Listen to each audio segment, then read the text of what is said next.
Media circle நேயர்களுக்கு வணக்கம். இன்றைக்கு நம்மோடு நேர்காணலுக்காக ஆஸ்கார் மூவிஸ் தயாரிப்பாளரும் திரைத்திறனாய்வாளருமான பாலாஜி பிரபு அவர்கள் நம்மோடு இணைந்திருக்கிறார். அவரோடு பேசலாம்.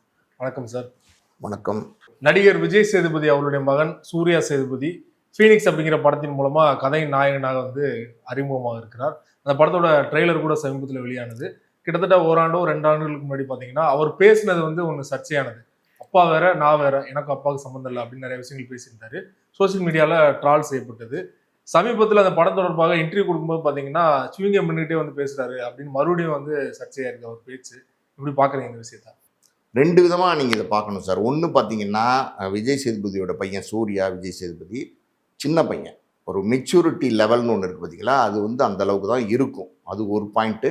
இன்னொரு பக்கம் பார்த்தீங்கன்னா, அதாவது ஆரம்பத்தில் இந்த படம் பூஜ்ஜம் போது, அதாவது நீங்கள் ஏன் உங்கள் அப்பாவோட பேரை பயன்படுத்திக்கல, நீங்கள் ஏன் சூர்யான்னு மட்டும் போட்டிருக்கீங்க அப்படின்னும் போது அவர் சொல்கிறாரு, அப்பா வேற நான் வேற, நான் சூர்யான்ற என்னையே அடையாளப்படுத்திக்க விரும்புகிறேன் அப்படின்னு சொல்கிறாரு. ஸோ இந்த இடத்துல அவருடைய தன்னம்பிக்கையை நம்ம பாராட்டணும். இருந்தாலும் பார்த்தீங்கன்னா, அப்பா வேற நான் வேற அப்படின்னு சொன்னது அன்னைக்கு ட்ரால் ஆச்சு. சின்ன பையன் இருந்தாலும் பெருசாக அதை யாரும் பேசலை. சரி பரவாயில்ல அப்படின்னு சொல்லிட்டு அதை கடந்து போயிட்டாங்க. இப்போ பார்த்தீங்கன்னா, அந்த ஆடியோ வெளியிட்டும் போது பத்திரிகையாளர்களை அவர், அதாவது சூர்யா விஜய் சேதுபதி சந்திச்சிருக்காரு. அந்த சந்திப்பின் போது பார்த்தீங்கன்னா பபுள்காம் போட்டுக்கிட்டே பார்த்தீங்கன்னா நிறைய விஷயங்களை பத்திரிகையாளர் பேசியிருக்காருன்னு ஒரு தகவல் இருக்குது. காணொலிகள்லாம் இருக்குது. என்னதான் ஒரு பெரிய நடிகருடைய மகனாக இருந்தாலும் நீங்கள் ஒரு பத்திரிகையாளர் சந்திப்பு, உங்களுக்கு இது முதல் படம் அப்படின்னும் போது நீங்கள் அந்த இடத்துல இந்த டிசிப்ளின் ஒன்று பார்த்தீங்களா, ஒழுக்கத்தை நீங்கள் கண்டிப்பாக கடைபிடிக்கணும். நீங்கள் உங்கள் அப்பாவுக்கு செல்ல பிள்ளை, நீங்கள் ஒரு புகழ்பெற்ற நடிகர், எல்லாமே பார்த்தீங்கன்னா உங்களோட வீட்டில் தான் வச்சுக்கணுமே தவிர இந்த பொது மேடைகளில் அந்த மாதிரி நடந்துக்கிறது சரியான ஒரு விஷயம் கிடையாது. ஸோ இப்போ அவர் இந்த பொது மேடையில் இப்படி நடந்தது பெரிய லெவலில் சோஷியல் மீடியா பேசிகிட்டு இருக்காங்க. என்னுடைய பார்வை என்ன அப்படின்னா, நான் முதல்ல சொன்ன மாதிரி சூர்யா விஜய் சேதுபதிங்கிறவர் ஒரு சின்ன பையன், முதல்ல இப்போ தான் நடிக்க வந்திருக்காரு. சில விஷயங்களை அவர் தெரிஞ்சும் செஞ்சுருக்கலாம், தெரியாமலும் செஞ்சுருக்கலாம். அதனால் இந்த இவரை நம்ம ரொம்ப இதை பெருசாக பேச வேண்டிய அவசியம் இல்லை, அப்படியே விட்டுறலாம் தான் நினைக்கிறேன். இது என்ன சொல்கிறாங்கன்னா, படம் இப்போ 4ஆம் தேதி வருது, அந்த ஃபீனிக்ஸுக்கு அவர் நடித்த முதல் படம். அந்த படம் சரியாக போகலைன்னா இருக்குடா மவனே உனக்கு அப்படின்லாம் சோஷியல் மீடியாவில் பேசிகிட்டு இருக்காங்க. அந்த அளவுக்கு இந்த பையனை தாக்கி பேச வேண்டிய அவசியம் இல்லை. இந்த அளவுக்கு தாக்கி பேசுகிறாங்கன்னா அது விஜய் சேதுபதியை பிடிக்காதவங்க அவர் பையன் மேலே ஒரு வன்மத்துக்கு இருக்காங்களா, இல்லைனா இவர் பண்ணுறதுக்கான ஒரு எதிர்வினையா? இல்லை, விஜய் சேதியை பிடிக்காதவங்கன்னா விஜய் சேதுபதி என்ன செஞ்சார்? விஜய் சேதுபதி எதுவும் தப்பாகவே நடந்துக்கிட்டதில்லை. இன்னும் பொது மேடைகள்ல எல்லாம் பார்த்தீங்கன்னா ரொம்ப மெச்சூர்டாக பேசுகிறாரு. அது காரணம் என்னென்னா அவருடைய அனுபவம். விஜய் சேதுபதியை பொறுத்த வரைக்கும் ஒரு ஜூனியர் ஆர்டிஸ்டாக இருந்து அடுத்தடுத்த ஒவ்வொரு படியாக நகர்ந்து அவர் இந்த இடத்த அடைஞ்சிருக்காரு. அந்த அவருடைய அனுபவம்னு ஒன்று இருக்குது பார்த்தீங்களா, அது நிச்சயமாக இருக்கும். அந்த அனுபவத்தில் தான் பல விஷயங்களை விஜய் சேதுபதி பல காணொலிகளில், இன்டர்வியூஸில் எல்லாத்துலையும் பேசிகிட்டு இருக்காரு. ஸோ நம்ம விஜய் சேதுபதியோட இன்டர்வியூலாம் பார்க்கும்போது, இல்லை மேடை பேச்செல்லாம் பார்க்கும்போது பாருங்களேன், ரொம்ப நாகரிகமாக இருக்கும். அதே நேரத்தில் பார்த்தீங்கன்னா கொஞ்சம் அதாவது பப்ளிக் ஏதாவது ஒரு கண்டென்ட் கொடுக்குற மாதிரி நல்ல ஒரு நகைச்சுவையோடு அழகாக சொல்லிட்டு போவார். அது அவருடைய அனுபவம். ஸோ அதனால் விஜய் சேதுபதியை பொறுத்த வரைக்கும் யாருக்கும் பெருசாக அவர் மேலே வன்மம்லாம் இருக்குது அப்படின்னு நம்ம சொல்ல முடியாது. அதுக்கான காரணமும் எதுவும் கிடையாது. எங்கேயுமே அவர் தவறாகவும் நடந்துக்கிட்டது இல்லை இது வரைக்கும். ஸோ அப்படி இருக்கும்போது அந்த வன்மத்தை பையன் மேலே காட்டுறாங்களா அப்படிங்கிறதெல்லாம் சரியான பார்வையாக இருக்காது. ஒரு விஷயம் நான் சொல்கிறேன், அது என்ன அப்படின்னா, இப்போ இந்த பையனை அறிமுகப்படுத்தியிருக்காரு படத்தில். ஸோ சில விஷயங்களை விஜய் சேதுபதி எப்படி சொல்கிறது, பையனுக்கு சொல்லி கொடுத்துருக்கணும். அதாவது இந்த மாதிரி சினிமா துறைக்கு போகிற நீனு, சினிமா துறைங்கிறது ஒரு பெரிய துறை, பல விதமான இன்னல் சிக்கல் பிரச்சனைகள் எல்லாத்தையும் நீ சந்திக்க நேரிடும். அப்போ ஒவ்வொரு காலகட்டத்திலையும் அதாவது நாவடக்கம் தேவை அப்படிங்கிறதையும், அதே மாதிரி பொது இடத்துல எப்படி நடந்துக்கணும் அப்படிங்கிற ஒரு விஷயம் இருக்குது பார்த்தீங்களா, அதையும் நிச்சயமாக விஜய் சேதுபதி சொல்லி கொடுத்துருக்கணும். ஆனால் அதை மீறி இந்த பையன் இப்படி பண்ணியிருக்கிறாரு. அப்படி ஏன் அப்படி பண்ணுறாரு அப்படின்னா, நம்ம சொன்ன மாதிரி அந்த மெச்சூரிட்டி இல்லை அப்படின்னு தான் சொல்லணும். விஜய் சேதுபதி அந்த மேடையில் ஒரு வேளை இருந்திருந்தால் நிச்சயமாக பையனை கண்டிச்சிருப்பார். ஏன் அப்படின்னு நான் சொல்கிறேன் அப்படின்னா, இப்போ மகாராஜா படத்தினுடைய ஏதோ ஒரு விழாவில் பார்த்தீங்கன்னா, அந்த டைரக்டர்கிட்ட பத்திரிகையாளர்கள் சில கேள்வி கேட்க வருவாங்க. அவரால் சரியாக பதில் சொல்ல முடியாது, திணறுவார். அந்த காணொலியில் யூடியூப்பில் இருக்குது. அப்போ விஜய் சேதுபதி அந்த மைக்கை வாங்கிட்டு கொஞ்சம் இருப்பா அப்படின்னு சொல்லிட்டு அவர் பேசுவார். காரணம் என்னென்னா, அவரால் பேச முடியாமல் திணறாரு இயக்குனருங்கிறது புரிஞ்சுக்கிட்டு பேசுவார். அந்த மகாராஜாங்கிற வெற்றி படம், பெரிய வெற்றி படத்தை கொடுத்த இயக்குனர் ஒரு பொது மேடைன்னு வரும்போது ஒரு பத்திரிகையாளர் முன்னாடி கேள்வி கேட்கும் போது அதுக்கு பதில் சொல்ல முடியாம திணறார். காரணம் என்னன்னா அனுபவ பற்றாக்குறை தான், வேற ஒன்றும் இல்லை. இதே மாதிரி ஒரு 10 பிரஸ் மீட்டோ இல்லை 10 மேடைகளோ அவர் ஏறி பேச ஆரம்பிச்சிட்டாரு, பழகிட்டாருன்னா கண்டிப்பா வந்து அது ஆட்டோமேட்டிக்காவே அவங்களுக்கு வந்துடும். இப்ப விஜய் சேதுபதியோட பையனை பொறுத்த வரைக்கும் புதுசா இப்ப வரதுனால சில தவறுகள் செய்யறாரு. மற்றபடி வந்து பெருசா இதை நம்ம பார்க்க வேண்டிய அவசியம் கிடையாது. இப்போ நீங்கள் சொன்னது மாதிரி வந்து விஜய் சேதுபதி அவர் பையனுக்கு வந்து மேடையில் எப்படி நடந்துக்கணும் சில விஷயங்கள்லாம் சொல்லி தந்துருக்குன்னு சொன்னீங்க.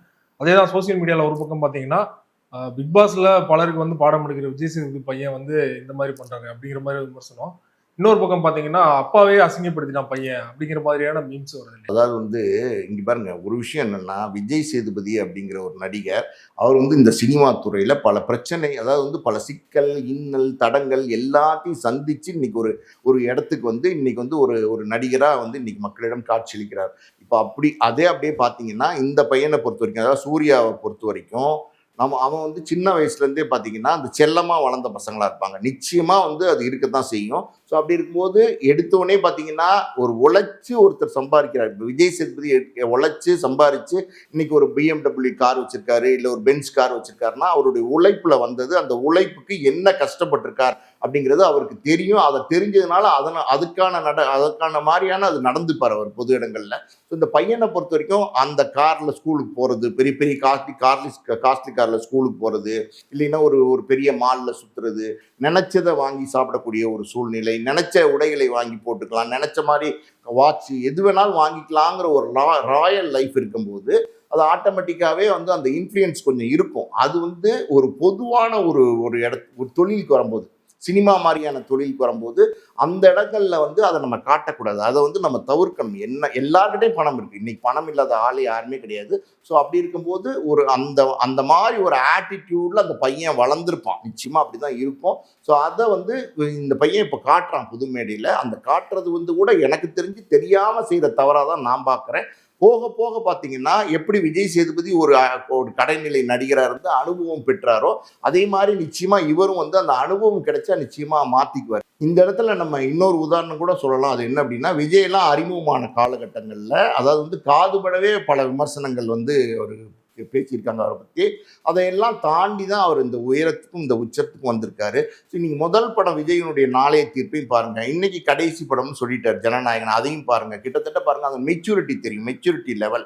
இன்னைக்கு வந்து ஒரு 30 வருட காலங்களை கடந்து இன்னைக்கு வந்து ஒரு அரசியலையும் பயணிக்கிறாருன்னா அந்த மெச்சூரிட்டி, அந்த அனுபவம் அது வந்து காலம்தான் தரும். ஸோ விஜய் சேதுபதி பையனை பொறுத்த வரைக்கும் சின்ன பையன் தான், புரியுது, ரொம்ப சின்ன பையன், ஒரு 23-24 வயசு இருக்கும்னு நினைக்கிறேன்.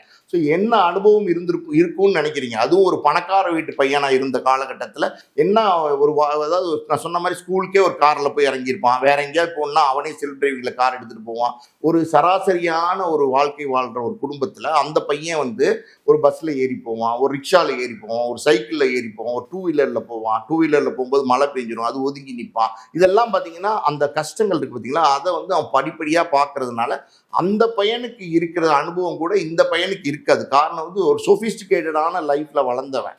ஸோ இது வந்து போக போக இந்த பையன் திருத்திப்பான்னு நான் நினைக்கிறேன். நீங்க சொன்னது மாதிரி படம் விரைவில் ரிலீஸ் ஆக போகுது. ட்ரெய்லர் கூட நீங்க பார்த்துருப்பீங்க. ட்ரெய்லர் பார்க்கும்போது ஒரு ஆக்ஷன் படமா தெரியுது இல்லையா? பல நடிகர்கள் வந்து ஒரு சாக்லேட் பாய் அறிமுகமாகி அவங்க ஆக்ஷன் அப்படிங்கிற ஒரு இடத்தை அடையிறது கிட்டத்தட்ட 3-4 வருடங்கள் எடுத்துப்பாங்க. ஆனால் முதல் படத்திலேயே ஒரு ஆக்ஷன் படத்துல நடிக்கிறாருன்னா அதை எப்படி எடுத்துப்பாங்கன்னு நினைக்கிறீங்க மக்கள்? இது சரியான கேள்வி. அதாவது எப்படின்னா, இப்போ இந்த பையனுக்கு இருக்கிற மெச்சூரிட்டிக்கு அதுக்கான கதைகளை தேர்ந்தெடுத்திருக்கணும். அதாவது ஒரு காதல் கதை மாதிரியான ஒரு என்டர்டெயின்மெண்ட்டாக ஜாலியாக ஃப்ரெண்ட்ஸோட இருக்கிற ஒரு கேரக்டர் அப்படிங்கிற மாதிரி கதையை தேர்ந்தெடுத்து ஒரு 4 பாட்டு 4 ஃபைட்டு அப்படின்னு இருந்தால் அது வந்து ஓரளவுக்கு ஆடியன்ஸ் போய் ரீச் ஆகும். இப்போ முதல் தடவையாக ஸ்க்ரீனில் அந்த பையன் இப்போ தான் வரப்போகிறான். இப்படி இருக்கும்போது இந்த பையன் வந்து ஆக்ஷன் கதையை எடுத்து நடிச்சிருக்கிறதுங்கிறது வந்து ஒரு எப்படி சொல்றது, ஒரு பலவீனமான ஒரு விஷயம்தான். இது வந்து எப்படி ஆடியன்ஸ் எடுத்துப்பாங்கன்னு தெரியாது. பல நடிகர்கள் பார்த்தீங்கன்னா நம்ம சொல்லலாம், ஸ்ரீகாந்த் மாதிரி, ஷியாம் மாதிரி, அதாவது பரத் மாதிரி, ஜெய் மாதிரி, இந்த நடிகர்கள்லாம் பார்த்தீங்கன்னா அறிமுகமாகி வேற வேற மாதிரியான படங்களில் நடிச்சிட்டு இருந்தாங்க. ஒரு காலகட்டத்துக்கு அப்புறம் ஆக்ஷன் ஹீரோவாக ட்ரை பண்ணும்போது அவங்கள வந்து மக்கள் வந்து ஆக்ஷன் ஹீரோவாக ஒத்துக்கல. அதனால அவங்களுடைய சரிவு ஸ்டார்ட் ஆயிடுச்சு. இப்போ இந்த பையனை பொறுத்த வரைக்கும் எடுத்தோடனே இது ரொம்ப ஆரம்பத்திலே வந்து ரொம்ப ஏர்லி, அதாவது ஆரம்ப கட்டத்திலே ஆக்ஷன் படங்கள் தேவையா அப்படிங்கிற மாதிரி எண்ணங்கள் இருக்குது. அது உண்மைதான். அந்த கதையை வந்து இந்த பையன் தவிர்த்திருக்கலாம். ஆனால் விஜய் சேதுபதி நிச்சயமா அதெல்லாம் கேட்டிருப்பாரு. நல்ல நல்ல எப்படி சொல்றது, ஒளிப்பதிவாளர் பார்த்தீங்கன்னா வேல்ராஜ் பண்ணியிருக்காரு, சாம்சிஎஸ் இசை பண்ணியிருக்காரு, டெக்னிக்கலாக நல்ல ஆளுங்கள்லாம் கொடுத்துருக்காங்க. பட் இருந்தாலும் வந்து அந்த கேரக்டர் இருக்குது பார்த்தீங்களா, ஆக்ஷன் கேரக்டர், அதை ஷோல்டர் பண்ணுறதுக்கான ஒரு மெச்சூரிட்டி இருக்குது பார்த்தீங்களா, அது இந்த பையனுக்கு இருக்குமா அப்படின்னு தெரியாது. ஸோ முதல் படத்தில் மக்கள் வந்து இதை பார்க்கும்போது அதை ஏற்றுப்பாங்களான்னு தெரியாது. ஒருவேளை இதை வந்து ஓகே அப்படின்னு சொல்லிட்டாங்கன்னா பாஸ் அவுட் ஆகி போயிடும். இல்லை நல்லாவே இல்லை, இந்த பையன் இப்படி பண்ணியிருக்கான், ஆரம்பத்தில் இவ்வளோ முரட்டுத்தனமாக பண்ணியிருக்கான், ஆக்ஷனாக பண்ணியிருக்கான் அப்படின்னு இன்னொரு பார்வை இருக்குது. அந்த மாதிரி பார்த்துட்டாங்கன்னா ட்ரால் மெட்டீரியலாக மாறிடும். குறிப்பாக விஜய் அவர்களுடைய மகனுமே பார்த்தீங்கன்னா படம் வந்து டைரக்ட் பண்ணிட்டு இருக்காரு. இப்போ விஜய் சேது பையன் நடிக்க வந்துட்டாருன்னா, ஒரு பேட்டியில் வந்து விஜய் சேது பையனே சொல்லியிருந்தாரு, நான் அப்பாவோட ஒரு ஃபைட் சீக்வன்ஸ்க்காக நான் போயிருந்தேன். ஷூட்டிங் ஸ்பாட் போகும்போது அங்கே மாஸ்டர் பார்த்து தான் என்னை வந்து நல்லா இருக்கானே, இவனையும் நடிக்க வைக்கலாமே அப்படின்னு கேட்டிருக்காரு இல்லையா. ஸோ இது வந்து பட விழாக்கள் அவங்க அப்பாவும் சரி விஜயும் சரி கலந்துக்கவே இல்லை. மக்கள் மத்தியில் வந்து இவங்க தனியாக வராங்க அப்படிங்கிற ஒரு மைண்ட் செட்டை வந்து விதைக்க முயற்சி பண்ணாலும் அப்படி போய் சேரும்னு நினைக்கிறீங்களா? அப்பாவோட பின்புலம் இல்லாமல் தான் இவங்க வராங்க அப்படிங்கிறது. நிச்சயமா வந்து அப்பாவோட பின்புலத்தில் தான் வராங்க. இப்போ வந்து சிவாஜி கணேசனோட மகன் பிரபு வந்து எப்படி வந்தாருன்னா, அவருடைய அந்த பின்புலத்தில் தான் பிரபு வந்தார். பிரபுவோட பின்புலம் சிவாஜியோட பின்புலத்தில் தான் விக்ரம் பிரபு வந்தார். ஸோ அதே மாதிரி இப்போ விக்ரம் பையனே எடுத்துக்கிட்டேன், துரு விக்ரம் எப்படி எதனால் வந்து உள்ளே வந்தார். ஆச்சு இது வந்து இயற்கை சார். இப்போ வந்து ஃபீல்டில் இருக்கிறவங்க ஒரு பையன், அந்த நடிகர் வந்து அவருடைய பையனை ஒரு பொது விழாக்களுக்கு, அதாவது வந்து சினிமா விழாக்களுக்கு கூட்டிகிட்டு போகும்போது அவங்க பார்த்துட்டு, சார் உங்கள் பையனே நல்லா இருக்காரு, அவரை நம்ம நடிக்க வைக்கலாமே அப்படின்னு கேட்குறது வந்து இயற்கையான ஒரு விஷயம்தான். அதுக்கு காரணம் என்ன அப்படின்னா, இப்போ ஒரு நடிகரோட பையன் அப்படின்னா அவர் முதல் தடவையாக அறிமுகமாகறாரு அப்படின்னா அந்த படத்துக்கு வந்து ஆட்டோமேட்டிக்காக ஒரு பப்ளிசிட்டி ஒன்று கிடைக்கும், ஆடியன்ஸ் கிட்ட போய் ஈஸியாக ரீச் ஆகும். இதுக்காண்டி முதல்ல மெயினாக பயன்படுத்துறதுக்கு முயற்சி செய்வாங்க. இப்போ விஜய் சேதுபதியோட பையன் ஒரு ஷூட்டிங் போகும்போது அனல் அரசுங்கிற மாஸ்டர் வந்து பார்த்துருக்கலாம், விஜய் சேதுபதிட்ட பையனே நல்லா இருக்கானே சார் நடிக்க வைக்கலாமான்னு கேட்டிருக்கலாம். விஜய் சேதுபதி பையனுடைய கருத்தை கேட்டிருக்கலாம், நான் நடிக்கிறேன்னு அவன் சொல்லியிருக்கலாம். ஸோ அதனால் வந்து அறிமுகப்படுத்திருக்கலாம். இது தப்பு கிடையாது. இது வந்து நம்ம தப்புன்னு சொல்ல முடியாது. என்னதான் நீங்கள் வந்து நடிகருடைய வாரிசா யாராக இருந்தாலும் சரி, உங்களுக்கு திறமை இருந்தால் தான் வந்து வெளியில் வந்து நிற்க முடியும். பல உதாரணங்கள் நம்ம ஆல்ரெடி பேசியிருக்கோம். அதே மாதிரி நம்ம சொல்லணும்னா இப்போ விக்ரம் பிரபுவே எடுத்துங்களேன். இப்போ வந்து சிவாஜி கணேசனோட பேரங்கிற ஒரே ஒரு அடையாளத்தை வச்சு சினிமாவில் ட்ராவல் பண்ண முடியுமானா ட்ராவல் பண்ண முடியாது. இப்போ இளையராஜா எடுத்துக்கிட்டிங்கன்னா அவர் பெரிய மேதை, அவருடைய உயரத்தை அவங்க 2 பசங்களுமே தொடரல. ஆனால் எப்படி சொல்றது, யுவன் சங்கர் ராஜா வந்து ஒரு நல்ல பெரிய பிரபலமான மியூசிக் டைரக்டராக இருக்காரு. அதே நேரத்தில் கார்த்திக் ராஜாவும் இதே சினிமா துறையில் அறிமுகமானார், சில படங்களுக்கு இசை பண்ணார். இன்னைக்கு கார்த்திக் ராஜா எங்கே இருக்காரு? இது ஒரு உதாரணம் கிடையாது, பல உதாரணங்கள் நம்ம அதே மாதிரி சொல்லிட்டு போகலாம். என்ன நடிகருடைய வாரிசாக இருந்தாலும், யார் வந்து எவ்வளோதான் புஷ் பண்ணாலும், சினிமாவை பொறுத்த வரைக்கும் உங்களை வந்து மக்கள் ஏற்றுக்கணும். மக்கள் ஏற்றுக்கிட்டாதான் நீங்கள் கதாநாயகனாக தொடர முடியுமே தவிர, பணம், பின்புலம், அதாவது வந்து ஒரு பாப்புலாரிட்டி, இதை வச்சு 1-2 படங்கள் தான் எடுக்க முடியுமே தவிர, தொடர்ந்து வந்து நீங்கள் நடிகனாக இருக்கணும், உங்களை வந்து ஒரு விரும்பக்கூடிய கதாநாயகனாக நீங்கள் இருக்கணும், மார்க்கெட்டில் இருக்கணும் அப்படின்னா மக்கள் ஏற்றுக்கணும். ரொம்ப நன்றி சார். விஜய் சேதுபதி அவருடைய மகன் தொடர்பாக பல்வேறு விஷயங்கள் எங்களோட பகிர்ந்து பண்ணிக்க மிக்க நன்றி. நன்றி.